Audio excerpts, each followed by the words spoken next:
Hi, I'm Shannon Gill, and I'm from Apex, North Carolina, and I'm a junior in Textile Engineering.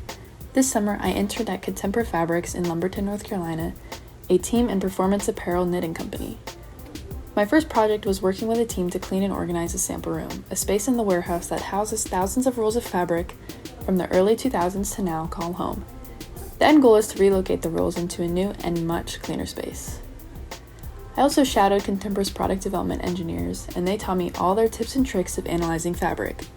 From knit structure to yarn count to machine type, I now know how to recreate a variety of knit fabrics just by the physical analysis of a small sample.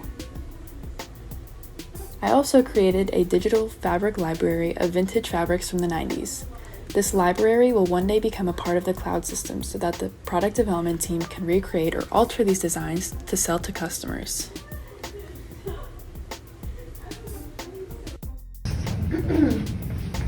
Today, I'm at Unify, and this is my first business meeting. Although not really a project, I got to sit in a lot of cool meetings, one of my favorites being with Unify in Greensboro. But by far, the coolest thing that I did this summer was design and develop my own roll of fabric. I learned how to use a special software to make my two designs and was able to watch the knitting process. The machine was an electronic pelerine knitting machine, the only one in this hemisphere. I also learned about the dyeing process and how Contempora works with the dyeing and finishing plants. These are before clips, fresh off of the machine and before it's dyed.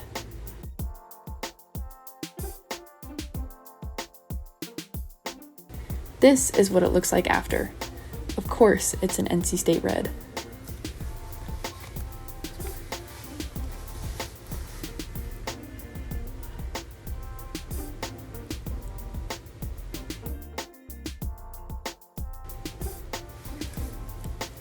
This summer has been the most rewarding. It's made me excited to come back to school and think about the real-life applications of what I'm learning now and how it's useful to me. But it's also made me excited for graduation and for the job hunt, or at least I'm a lot less afraid of it now. Thank you to my Contempora family and to Rural Works for making this summer possible.